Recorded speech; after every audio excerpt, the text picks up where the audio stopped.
अपनी जिंदगी खुशी से जियो। किसी भी बात की कोई परेशानी मत लो। अपने हालात से कभी मत डरो। हर जिंदगी के पल पल का मजा लेते हुए जिंदगी जियो।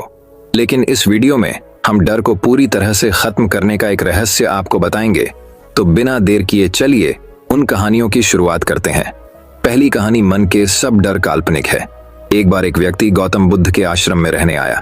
आश्रम की शांति में 2 दिन बीत जाने के बाद वह बुद्ध के पास जाता है और कहता है, बुद्ध, मेरे मन में कुछ प्रश्न उठ रहे हैं। मैं उनका उत्तर जानने के लिए यहाँ आया हूँ। बुद्ध ने कहा, पूछो, आपका प्रश्न क्या है? उस आदमी ने कहा, बुद्ध, मैं अपने जीवन से बिल्कुल भी खुश नहीं हूँ। दुखों और परेशानियों के पहाड़ ने मेरे जीवन को नर्क बना दिया है। मेरे जीवन में कुछ भी ठीक नहीं चल रहा है। मैं जानना चाहता हूँ कि मेरे साथ ये सब क्यों हो रहा है। मैं इतना बदकिस्मत क्यों हूँ? बुद्ध ने कहा, सबसे पहले तुम मुझे बताओ कि इसका कारण क्या है। आपके दुहक के लिए वे कौन सी बातें हैं जिनके कारण आप इतने परेशान और चिंतित हो गए? बुद्ध के प्रश्न पर कुछ देर सोचने के बाद उस व्यक्ति ने कहा, यह कैसा प्रश्न है? मैंने आपसे एक प्रश्न पूछा और आप उत्तर देने के बजाय पूछ रहे हैं। बुद्ध उस व्यक्ति की बात सुनकर मुस्कुराए। यदि तुम अपने दुख का कारण नहीं जानते हो तो तुम मुझसे यह उम्मीद कैसे कर सकते हो कि मैं तुम्हारे दुहक का कारण जान पाऊंगा? व्यक्ति ने कहा, बुद्ध, लेकिन लोग कहते हैं कि आप भगवान हैं। आप सब कुछ जानते हैं। आप लोगों के मन को पढ़ते हैं। तब आपको मेरे दुहक का कारण पता चल जाएगा। बुद्ध हल्के से मुस्कुराए और गंभीर स्वर में बोले, तुम यह सोचकर गलती कर रहे हो कि कोई आएगा और तुम्हें तुम्हारी सभी समस्याओं से बाहर निकाल देगा। लेकिन ऐसा कभी नहीं होगा। केवल तुम ही हो जो तुम्हें तुम्हारी परेशानियों से बचा सकते हो। महसूस करें कि आपने आत्मज्ञान प्राप्त कर लिया है तो आप अपनी समस्या का समाधान कर सकते हैं। मैं भी आपके जैसा हूं। फर्क सिर्फ इतना है कि सब कुछ साफ है। जिस दिन आपके जीवन की सभी समस्याएं दूर हो जाएंगी, उसी दिन से आपकी भी समस्या के लिए बुद्ध के पास जाने की जरूरत नहीं पड़ेगी। बुद्ध ने उस व्यक्ति से पूछा, क्या तुमने कभी किसी फूल को ध्यान से देखा है? यह सुनकर वह व्यक्ति आश्चर्यचकित हो गया और बोला, बुद्ध, फूल तो एक साधारण सी चीज है, इसे तो सभी ने देखा है। बुद्ध ने कहा, फूल एक कली है। सुबह अंधेरा होता है, दिन के उजाले में फूल बन जाता है, शाम को मुरझा जाता है।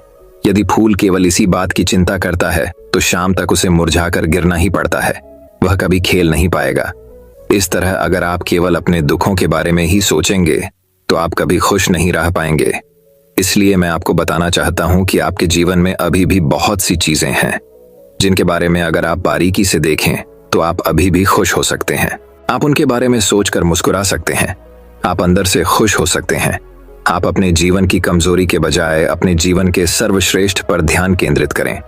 यदि आप अपने जीवन में खुशी चाहते हैं तो आपको इस शाश्वत नियम का पालन करना होगा। अच्छे पर ध्यान देना होगा और जीवन में सकारात्मक चीजें। मैं तुम्हें सिर्फ रास्ता दिखा सकता हूं। मैं तुम्हें दिखा सकता हूं कि उस रास्ते पर कैसे चलना है, लेकिन तुम्हें उस रास्ते पर चलना होगा। बुद्ध के ऐसे शब्द सुनकर वह आदमी कुछ देर तक शांत बैठा रहा। फिर उसने कुछ सोचा और कहा, लेकिन बुद्ध, मैं चलता हूं, एक बात समझ नहीं आ रही। क्या मेरा पूरा जीवन एक ही तरीके से हल हो सकता है? बुद्ध ने बहुत धीरे से उत्तर देना शुरू किया। मान लीजिए कि कोई भविष्यवक्ता आपको बताता है कि आज शाम तक आपकी मृत्यु निश्चित है। यह जानकर आपको उन बातों की चिंता होगी जिनके बारे में आप अभी चिंता कर रहे थे। आपको याद भी नहीं होगा कि किस तरह की परेशानियां हैं और किस बात की चिंता कर रहे हैं। आप उस वक्त सिर्फ उस हकीकत के बारे में सोच रहे होंगे जिसे लोग मौत कहते हैं। अचानक आपको एहसास होगा कि जिन छोटी छोटी चीजों को आप उसकी सबसे बड़ी परेशानियां कहते थे वह कुछ भी नहीं। अचानक आपको लगेगा कि चिंता करना बेकार है। आज शाम तक मैं दुनिया छोड़ने वाला हूं और आप पाएंगे कि आपके पूरे जीवन के वे क्षण व्यर्थ हो गए जो आपने चिंता, ईर्ष्या और व्यर्थ कष्ट में बिताए होंगे। लोग बोलते तो हैं लेकिन अंदर से कभी स्वीकार नहीं करते कि एक दिन उन्हें भी इस दुनिया से जाना है। उनकी इच्छाएं इतनी प्रबल होती हैं कि वे खुद को अमर मानते हैं। सुख और दुहक दोनों ही स्थायी नहीं हैं। यह हमारे कार्यों और विचारों से निर्मित होते हैं। वह आदमी जो बुद्ध की बातें सुन रहा था टोकते हुए बोला, तो आपके कहने का मतलब यह है कि मैं हमेशा सोचता हूं कि मैं मरने वाला हूं। क्या यह सोच मेरी सभी समस्याओं का समाधान कर देगी? नहीं, ऐसा कभी मत सोचिए। आपको बस यह स्वीकार करना होगा कि दुनिया में मेरी उपस्थिति अनिश्चित है। मैं जब तक यहाँ हूँ एक खुशहाल जीवन जीऊंगा। आपके जीवन में जो भी अच्छी चीजें हो रही हैं, उनके साथ जिएं, वह तुम्हें आंतरिक खुशी और शांति देगी। अपना दिमाग ठीक करो और धीरे धीरे तुम्हारे जीवन की सभी समस्याएं समाप्त हो जाएंगी। व्यक्ति के जीवन के अधिकतर दुख उसकी इच्छा से ही उत्पन्न होते हैं, इसलिए आप अपने मन पर नियंत्रण रखें। यदि आप अपने मन का इलाज एक बच्चे के मन की तरह कर सकते हैं, तो आपको आंतरिक शांति महसूस होगी। उस व्यक्ति ने कहा कि आपने मन को नियंत्रित करने की बात कही। आप चंचल मन को कैसे नियंत्रित कर सकते हैं? बुद्ध ने कहा कि सबसे पहले तुम्हें सुख और दुख के बीच अंतर समझना होगा। आपको सबसे पहले यह जानना होगा कि आपके लिए खुशी और दुख का क्या मतलब है। इसके बाद अभ्यास के द्वारा अपने मन को इस प्रकार तैयार करना है कि आप न तो खुशी के मौके पर ज्यादा खुश हों और न ही दुखी होने पर ज्यादा दुखी हों। आपको खुद को पूरी तरह से मध्य में रखने का प्रयास करना होगा, जिसे मैं मध्यम मार्ग कहता हूं। यदि आप अपने जीवन में गहराई से उतरेंगे और यह पता लगाने का प्रयास करेंगे कि क्या चीज आपको खुश करती है और क्यों, तो अंत में आपको केवल एक ही उत्तर मिलेगा कि आप आपके सभी दुखों का कारण हैं। आपकी इच्छा, आसक्ति, इच्छा, ये सब आपके मन द्वारा निर्मित है। इसलिए यदि आप अपने मन पर नियंत्रण कर लेंगे तो आपके सभी दुख समाप्त हो जाएंगे। गौतम बुद्ध ने उस व्यक्ति से कहा कि यदि आप एक और छोटा सा काम करेंगे तो आप देखेंगे कि आपके जीवन के सभी दुख हमेशा के लिए समाप्त हो जाएंगे। बुद्ध के मुख से ऐसे वचन सुनकर वह व्यक्ति उत्तेजित हो गया और बोला, मुझे उसके लिए क्या करना होगा? बुद्ध के मुख से ऐसे शब्द सुनकर वह व्यक्ति उत्तेजित हो गया और बोला, मुझे उसके लिए क्या करना होगा? बुद्ध ने कहा कि तुम अगले 2 दिनों तक किसी से बात नहीं करोगे और कागज लेकर आशाराम के एकांत स्थान पर बैठ गए। आपको वहां बैठकर उन दुखों के बारे में सोचना और लिखना है जो आपकी परीक्षा ले रहे हैं, और उनका कारण भी लिखना है। और दूसरे पेज पर आपको थोड़ी सी खुशी लिखनी है और यह भी लिखना है कि आपको यह खुशी क्यों है। जल्दबाजी करने की कोई जरूरत नहीं है, आपके पास बहुत समय है, आप आराम से सोच सकते हैं। जाओ और सोचो और आराम से लिखो। उस आदमी ने बुद्ध को प्रणाम किया और आश्रम के कोने में बैठ गया। 2 दिन बाद वह कुछ लेकर बुद्ध के पास वापस आया, उसके हाथ में कागजात। उसे देखकर बुद्ध ने कहा, सबसे पहले तुम कागज से अपना दुख पढ़कर सुनाओ। व्यक्ति ने सबसे पहले अखबार पढ़ना शुरू किया। मेरे परिवार के सदस्य अमीर हैं, लेकिन मैं गरीब हूं और काम करता हूं। मैं अपने काम में अमीर नहीं हूं और मैं अपने काम में सहज हूं और मेरी तुलना दूसरों से की जाती है। व्यक्ति ने आगे पढ़ना शुरू किया। दूसरा, मेरे पड़ोस में बहुत से लोगों ने बचत की है, लेकिन मेरे पास बचत के नाम पर कुछ भी नहीं है। इसका पहला कारण यह है कि मैं काम कम जानता हूं, लेकिन खर्च बहुत करता हूं। आज मेरे पास बचत के नाम पर कुछ भी नहीं है। मेरी पत्नी काफी समय से बीमार है और उसकी बीमारी का कारण मैं ही, मेरी लापरवाही के कारण मैं उसे कभी किसी डॉक्टर के पास नहीं ले गया। मैंने इसे भाग्य पर छोड़ दिया। शायद यह मेरी अपमानजनक इच्छा थी कि अगर मैं बीमारी से मर जाऊं तो मैं एक खूबसूरत महिला से शादी करूंगा। चौथा, मैं मन में फ्री पैसे पाने के बारे में सोचता रहता हूं, परंतु योजना पूरी नहीं होती। मैं दुख के सागर में डूब जाता हूं, फिर यह दुख मुझसे सहन नहीं होता और इसका कारण मैं ही हूं से जीता हूं, लेकिन ऐसा करने में सक्षम नहीं होने पर देखता रहता हूं। बुद्ध, ये मेरे जीवन के सबसे बड़े दुख हैं और गहराई से सोचने के बाद मैंने पाया कि कई उनमें से मेरे कार्यों और मेरे विचारों के कारण हुआ। ये सुनने के बाद आपने मुझे खुशी का पेपर पढ़कर सुनाया। पिछले 2 दिनों में मैंने जो कुछ भी महसूस किया वैसा मैंने अपने जीवन में कहीं भी अनुभव नहीं किया। पिछले 2 दिनों में मुझे एहसास हुआ कि वास्तविक शांति और आनंद कितना महान है और मैं इसका अनुभव करके बहुत खुश हूं। मेरी खुशी के कारणों की सूची बहुत लंबी है। इसे पढ़ने और समझने में बहुत समय लगेगा। उस व्यक्ति के मुंह से ऐसी बातें सुनकर वह व्यक्ति मुस्कुराया और बोला, सिर्फ आपके लिए ही नहीं बल्कि हम सभी के लिए कारण एक ही है। वह व्यक्ति अपना बहुत सारा समय बर्बाद करता है। आप दुख का कारण ढूंढने में लगे हैं। हमारा जीवन भी एक तरह से सुख, शांति और आनंद की तिजोरी है। बुद्ध ने उस व्यक्ति से कहा कि खुशी के सभी कारणों को साझा करने की जरूरत नहीं है, तुम उनमें से कुछ का पाठ कर सकते हो। वह व्यक्ति बड़ी मुस्कुराहट के साथ पढ़ने लगा। पहली खुशी, क्योंकि मैं जीवित हूं और दुनिया में रह रहा हूं और मैं स्वस्थ हूं। मेरे माता पिता, एक पत्नी और 2 बच्चे हैं। ऐसे ही मेरे पिता के पास कई अनमोल खजाने हैं, जैसे मेरे माता पिता का प्यार, मेरी पत्नी का प्यार, मेरे बच्चों का प्यार और एक पिता की खुशी। दूसरा कारण यह है कि मैं कड़ी मेहनत कर सकता हूँ। मैं कोई भी काम कर सकता हूँ। आपकी आयु में कोई बाधा नहीं आ सकती और आप अपने परिवार की सभी जरूरतों को पूरा कर सकते हैं। मुझे खुशी है कि मैं एक खुशहाल परिवार बना सकता हूँ। मैं अपनी तुलना अपने भाइयों, अपने पड़ोसियों से करता हूँ और आपने कृपा करके मुझे मानवता वाला इंसान बनाया है। सभी बुरी आदतों को छोड़कर आप सुखी और खुशहाल जीवन जी सकते हैं। और मेरे लिए सबसे बड़ी खुशी और सौभाग्य की बात यह है कि मुझे एक जगह मिल जाए और जब तक मैं इस दुनिया में हूँ, हमारी इच्छा और आसक्ति ही सभी दुखों का कारण है। मैं खुद को जानने की पूरी कोशिश करूंगा और मैंने कभी नहीं किया। जीवित रहे। अब आप अपने परिवार के पास रह सकते हैं। यह जीवन सबके साथ है। आपके जीवन में कोई भी परेशानी आपको घेरने की कोशिश कर सकती है। जीवन अपने आप से कहने के लिए बहुत छोटा है और इस जीवन में आप चिंताओं और दुखों को खुद पर हावी नहीं होने देंगे। शांति से बैठकर उस दुख का कारण जानने का प्रयास करें और यदि मिल जाए तो उसे नष्ट कर दें। इस तरह आप मानसिक शांति और कभी न खत्म होने वाली खुशी पा सकते हैं। दोस्तों, आशा करता हूं कि आपको इस कहानी से बहुत कुछ सीखने को मिला होगा। तो दर्शकों, अब चलिए हमारे दूसरे कहानी की शुरुआत करते हैं। दूसरी कहानी, चिंता में खुद को बर्बाद मत करो। यह उन दिनों की बात है जब एक सन्यासी सेब के बाग में अपना समय व्यतीत कर रहे थे। उस समय तक सन्यासी की प्रसिद्धि दूर दूर तक फैल चुकी थी। लोग अपनी चिंताओं और समस्याओं का समाधान खोजने के लिए दूर दूर से सन्यासी के पास आते थे। ऐसे ही एक दिन जब सन्यासी सेब के जंगल में लोगों को उपदेश दे रहे थे तो एक आदमी अपने 24 से 25 साल के बेटे के साथ सन्यासी की ओर आ रहा था। जब वे उपदेश स्थल के पास पहुंचे तो सन्यासी ने उनकी ओर देखा और इशारा किया।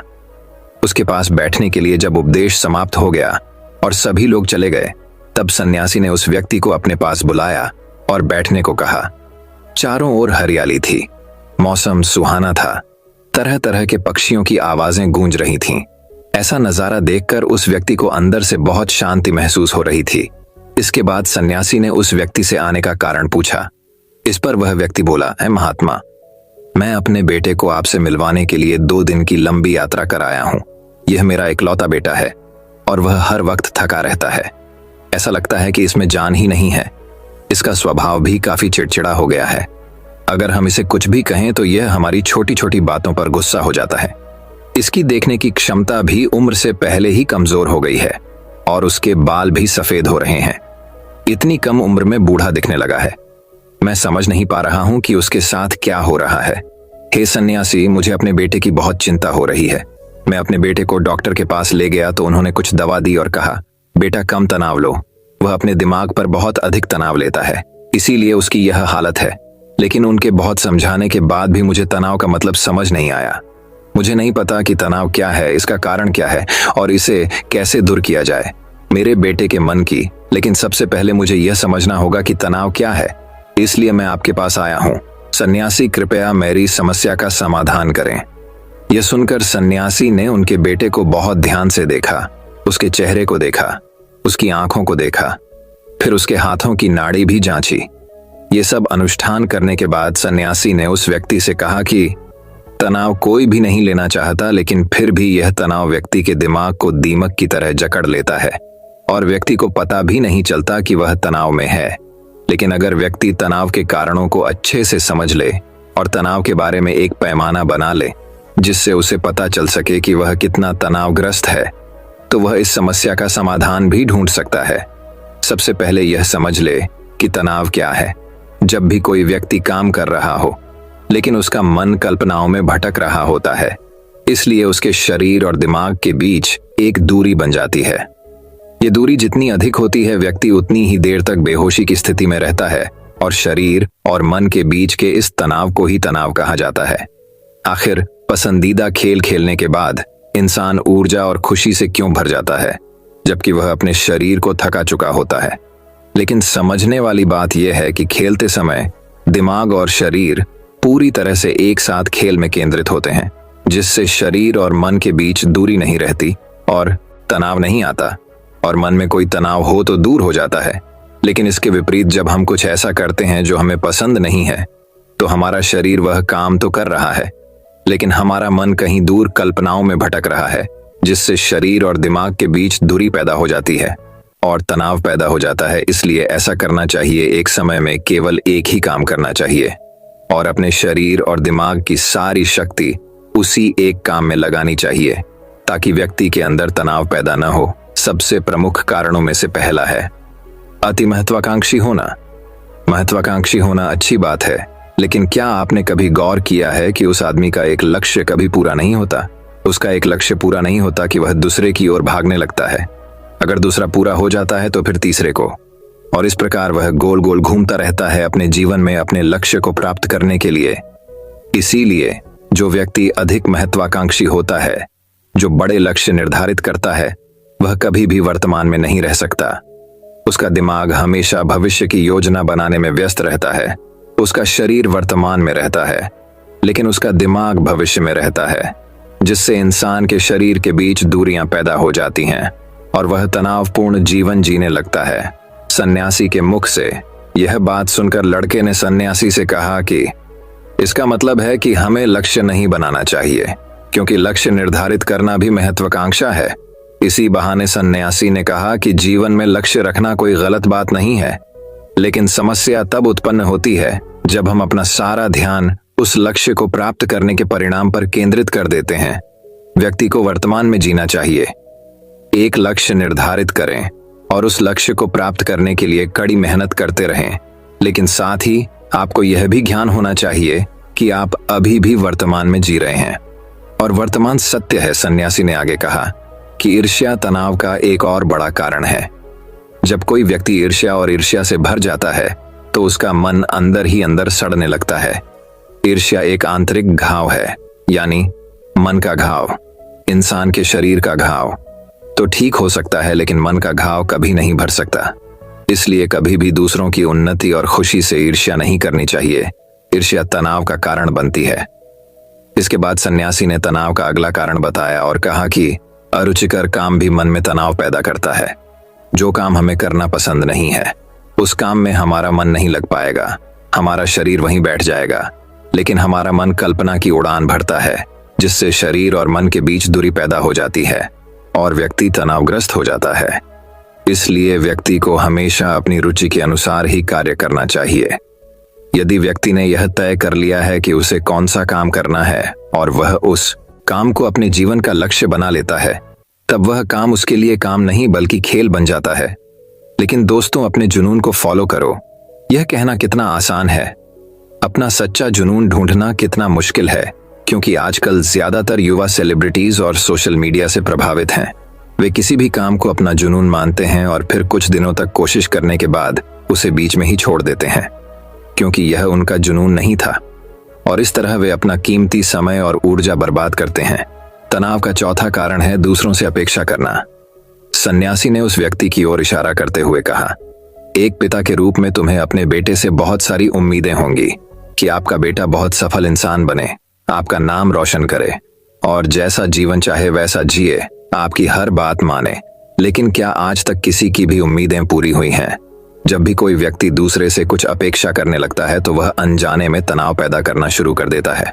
खुद के लिए जरा सोचिए, अगर आपका बेटा आपके मुताबिक काम नहीं कर रहा है और वह वैसा नहीं बन रहा है जैसा आप उसे बनाना चाहते हैं, तो निश्चित तौर पर तनाव आपके दिमाग पर हावी हो जाएगा। आप तनावपूर्ण जीवन जीने लगेंगे और इस तनाव में आप इस तरह व्यवहार और बातचीत करेंगे कि आपके अपने बेटे के साथ संबंध बद से बदतर होते चले जाएंगे।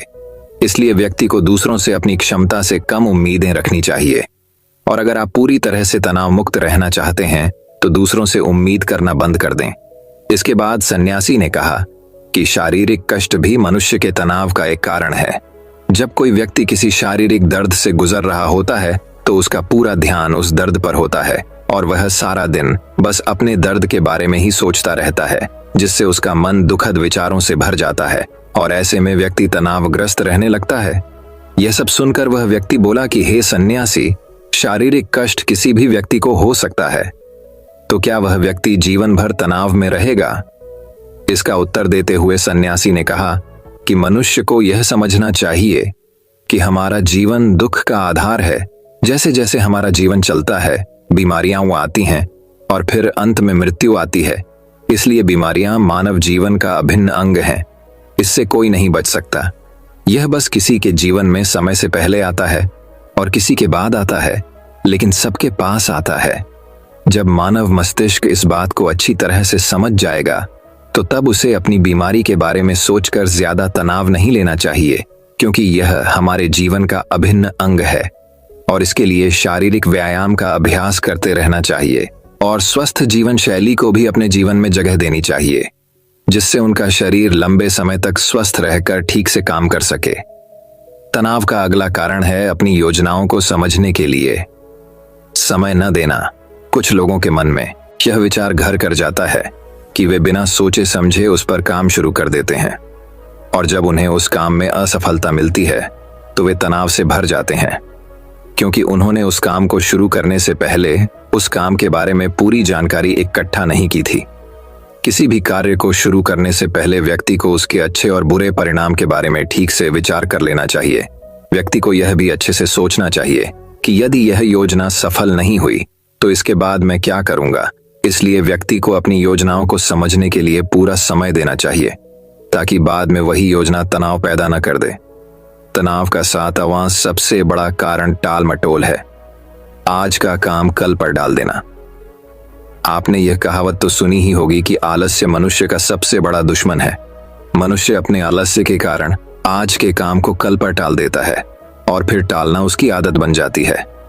टालमटोल करने वाले का काम कभी भी समय पर पूरा नहीं होता है और अगर किसी कारण से हो भी जाता है तो उतना अच्छा नहीं होता जितना हो सकता था, और फिर यह बात इंसान के अंदर तनाव पैदा करती है। लेकिन आखिरी समय पर टालना या ना करना एक आदत है, इसलिए न चाहते हुए भी व्यक्ति बार बार इस आदत का शिकार हो जाता है और फिर काम को टालता रहता है। और फिर जब काम की समय सीमा नजदीक आ जाती है तो वह उस काम को पूरा करने की कोशिश करता है। इसलिए तनाव मुक्त रहने के लिए व्यक्ति को काम को टालने की आदत को छोड़ना होगा, और यह तभी संभव है जब लोग काम को समय से पहले पूरा करने का प्रयास करेंगे। तनाव का आखिरी और सबसे बड़ा कारण है ज्यादा सोचना। लगातार सोचना भी एक बीमारी है और यह उन लोगों में सबसे ज्यादा पाई जाती है जो कल्पनाएं करते हैं, जो अतीत की घटनाओं के बारे में सोचते रहते हैं और जो भविष्य के बारे में बेतहाशा अटकलें लगाते हैं। इसलिए व्यक्ति को ज्यादा सोचने की आदत पर अंकुश लगाना चाहिए। उसे जितना हो सके खुद को काम में व्यस्त रखने की कोशिश करनी चाहिए और प्रतिदिन ध्यान के अभ्यास को अपने जीवन का हिस्सा बनाएं। सन्यासी के मुख से ये सभी बातें सुनकर वह व्यक्ति हाथ जोड़कर बोला, हे सन्यासी, मेरा बेटा अभी सिर्फ 20 साल का है और उसे इतनी समझ भी नहीं है कि वह सभी बातों का पालन कर सके। कृपया तनाव दूर करने का कोई आसान तरीका बताएं ताकि मेरा बेटा भी उसे अपना सके और तनाव मुक्त रह सके। उस व्यक्ति की यह विनती सुनकर सन्यासी ने कुछ सोचते हुए उत्तर दिया, यदि आप इतनी सारी बातों का पालन नहीं कर सकते तो इसके लिए एक बहुत ही आसान तरीका है। आप एक समय में एक ही काम करने पर ध्यान केंद्रित करते हैं। आप उस समय जो कर रहे हैं बस उसी पर ध्यान केंद्रित करें, और यदि आपका मन भटकता है तो जैसे ही आपको याद आए अपना ध्यान उस काम पर लौटा दें। तनाव मुक्त रहने का यह सबसे आसान और अच्छा तरीका है। जब आप खाएं तो केवल खाएं, उसके स्वाद का आनंद लें, उसे महसूस करें। जब आप चलें तो अपना ध्यान केवल चलने पर केंद्रित करें। इससे आपका दिमाग और शरीर दोनों एक ही जगह पर केंद्रित रहेंगे, दोनों के बीच कोई दूरी नहीं रहेगी, जो तनाव का मुख्य कारण है। दोस्तों, आज की युवा पीढ़ी एक ही समय में 2 या 3 काम करने की आदी हो गई है, जैसे फोन पर बात करते हुए गाड़ी चलाना, खाना खाते समय टीवी देखना या फोन का इस्तेमाल करना। और फिर उनकी शिकायत रहती है कि मैं तनाव में रहता हूँ, मेरा मन बेचैन रहता है, मैं चिड़चिड़ा हो गया हूँ। जब कोई व्यक्ति एक समय में 3 काम करता है तो यह स्वाभाविक है तनाव उत्पन्न होना, क्योंकि दिमाग एक समय में एक ही काम पूरे ध्यान से कर सकता है, कभी भी एक ही समय में 2 चीजों पर पूरा ध्यान केंद्रित नहीं कर पाता। इसलिए जहां तक हो सके एक समय में एक ही काम को पूरे ध्यान से करने की कोशिश करें। दोस्तों, मुझे उम्मीद है कि आपको इस कहानी से बहुत कुछ सीखने को मिला होगा। तो दर्शकों, अब चलिए हमारे तीसरी कहानी की शुरुआत करते हैं। तीसरी कहानी। दोस्तों, एक बार की बात है, राजा चंद्रसेन के राज्य में एक कंजूस सेठ रहता था। उसके पास धन की कोई कमी न थी, पर एक पैसा भी जेब से निकालते समय उसकी नानी मर जाती थी। एक बार उसके कुछ मित्रों ने हंसी हंसी में एक कलाकार से अपना चित्र बनवाने के लिए उसे राजी कर लिया। उसके सामने वह मान तो गया, पर जब चित्रकार उसका चित्र बनाकर लाया तो सेठ की हिम्मत न पड़ी कि चित्र के मूल्य के रूप में चित्रकार को 100 स्वर्ण मुद्राएं दे दें। वह सेठ भी एक तरह का कलाकार ही था। चित्रकार को आया देखकर सेठ अंदर गया और कुछ ही क्षणों में अपना चेहरा बदलकर बाहर आया। उसने चित्रकार से कहा, तुम्हारा चित्र जरा भी ठीक नहीं बन पड़ा, तुम ही बताओ, क्या यह चेहरा मेरे चेहरे से जरा भी मिलता है? चित्रकार ने देखा, सचमुच चित्र सेठ के चेहरे से जरा भी नहीं मिलता था। तभी सेठ बोला, जब तुम ऐसा चित्र बनाकर लाओगे जो ठीक मेरी शक्ल से मिलेगा तभी मैं उसे खरीदूंगा। दूसरे दिन चित्रकार एक और चित्र बनाकर लाया जो हूबहू सेठ के उस चेहरे से मिलता था जो सेठ ने पहले दिन बना रखा था। इस बार फिर सेठ ने अपना चेहरा बदल लिया और चित्रकार के चित्र में कमी निकालने लगा। चित्रकार बड़ा लज्जित हुआ। उसकी समझ में नहीं आ रहा था कि इस तरह की गलती उसके चित्र में क्यों होती है। अगले दिन वह फिर एक नया चित्र बनाकर ले गया, पर उसके साथ फिर वही हुआ। अब तक उसकी समझ में सेठ की चाल आ चुकी थी। वह जानता था कि यह मक्खीचूस सेठ असल में पैसे नहीं देना चाहता, पर चित्रकार अपनी कई दिनों की मेहनत भी बेकार नहीं जाने देना चाहता था। बहुत सोच विचार कर चित्रकार माधव के पास पहुंचा और अपनी समस्या उनसे कह सुनाई। कुछ समय सोचने के बाद माधव ने कहा, कल तुम उसके पास एक शीशा लेकर जाओ और कहो कि आपकी बिल्कुल असली तस्वीर लेकर आया हूं। अच्छी तरह मिलाकर देख लीजिए, कहीं कोई अंतर आपको नहीं मिलेगा। बस फिर अपना काम हुआ ही समझो। अगले दिन चित्रकार ने ऐसा ही किया। वह शीशा लेकर सेठ के यहां पहुंचा और उसके सामने रख दिया। लीजिए सेठ जी, आपका बिल्कुल सही चित्र, गलती की इसमें जरा भी गुंजाइश नहीं है। चित्रकार ने अपनी मुस्कुराहट पर काबू पाते हुए कहा, लेकिन यह तो शीशा है। सेठ ने झुंझलाते हुए कहा, आपकी असली सूरत शीशे के अलावा बना भी कौन सकता है? जल्दी से मेरे चित्रों का मूल्य 1000 स्वर्ण मुद्राएं निकालिए। चित्रकार बोला। सेठ समझ गया कि यह सब माधव की सूझबूझ का परिणाम है। उसने तुरंत 1000 स्वर्ण मुद्राएं चित्रकार को दे दी। दोस्तों, इस कहानी से हमें यह सीख मिलती है कि हमें लोगों को मूर्ख नहीं समझना चाहिए और उन्हें मूर्ख बनाने का प्रयास नहीं करना चाहिए, क्योंकि जब हम दूसरों को मूर्ख बनाने का प्रयास करते हैं तब असल में हम ही अपने बुने हुए जाले में फंस जाते हैं। लेकिन कभी कभी जहां अपनी अच्छाई ही हो उस जगह हमें झूठ जरूर बोलना चाहिए। तो दर्शकों, अब चलिए हमारे चौथे कहानी की शुरुआत करते हैं। चौथी कहानी वही। अब एक और कहानी की शुरुआत कुछ इस प्रकार होती है। एक गांव में एक दिन कुश्ती स्पर्धा का आयोजन किया गया। हर साल की तरह इस साल भी दूर दूर से बड़े बड़े पहलवान आए। उन पहलवानों में एक पहलवान ऐसा भी था जिसे हराना सबके बस की बात नहीं थी। जाने माने पहलवान भी उसके सामने ज्यादा देर टिक नहीं पाते थे। स्पर्धा शुरू होने से पहले मुखिया जी आए और बोले, भाइयों, इस वर्ष के विजेता को हम 3 लाख रुपये इनाम में देंगे।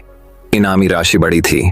पहलवान और भी जोश में भर गए और मुकाबले के लिए तैयार हो गए। कुश्ती स्पर्धा आरंभ हुई और वही पहलवान सभी को बारी बारी से चित्त करता रहा। जब हट्टे कट्टे पहलवान भी उसके सामने टिक ना पाए तो उसका आत्मविश्वास और भी बढ़ गया और उसने वहां मौजूद दर्शकों को भी चुनौती दे डाली। वो बोला, है कोई माई का लाल जो मेरे सामने खड़े होने की भी हिम्मत करे? वही खड़ा एक दुबला पतला व्यक्ति यह कुश्ती देख रहा था। पहलवान की चुनौती सुन उसने मैदान में उतरने का निर्णय लिया और पहलवान के सामने जाकर खड़ा हो गया। यह देख वह पहलवान उस पर हंसने लग गया और उसके पास जाकर कहा, तू मुझसे लड़ेगा? होश में तो है ना? तब उस दुबले पतले व्यक्ति ने चतुराई से काम लिया और उस पहलवान के कान में कहा, अरे पहलवान जी, मैं कहां आपके सामने टिक पाऊंगा। आप ये कुश्ती हार जाओ, मैं आपको इनाम के सारे पैसे तो दूंगा ही और साथ में 3 लाख रुपए और दूंगा। आप कल मेरे घर आकर ले जाना। आपका क्या है? सब जानते हैं कि आप कितने महान हैं। एक बार हारने से आपकी ख्याति कम थोड़े ही हो जाएगी। कुश्ती शुरू होती है। पहलवान कुछ देर लड़ने का नाटक करता है और फिर हार जाता है। ये देख सभी लोग उसकी खिल्ली उड़ाने लगते हैं और उसे घोर निंदा से गुजरना पड़ता है। अगले दिन वह पहलवान शर्त के पैसे लेने उस दुबले व्यक्ति के घर जाता है और 6 लाख रुपए मांगता है। तब वह दुबला व्यक्ति बोलता है, भाई किस बात के पैसे? अरे वही जो तुमने मुझसे देने का वादा किया था। पहलवान आश्चर्य से देखते हुए कहता है। दुबला व्यक्ति हंसते हुए बोला, वह तो मैदान की बात थी जहां तुम अपने दांव पेंच लगा रहे थे, वहां मैंने अपना लगाया, पर इस बार मेरे दांव पेंच तुम पर भारी पड़े और मैं जीत गया। मित्रों, ये कहानी हमें सीख देती है कि थोड़े से पैसों के लालच में वर्षों के कड़े परिश्रम से कमाई प्रतिष्ठा भी कुछ ही पलों में मिट्टी में मिल जाती हैं और धन से भी हाथ धोना पड़ता है। अंततः हमें कभी अपने नैतिक मूल्यों से समझौता नहीं करना चाहिए और किसी भी तरह के भ्रष्टाचार से बचकर रहना चाहिए। दोस्तों, मैं उम्मीद करता हूं कि यह कहानी सुनने से आपके जीवन में अच्छे बदलाव आए होंगे। आपको इस वीडियो से क्या सीखने मिला, ये कमेंट करके जरूर बताइए।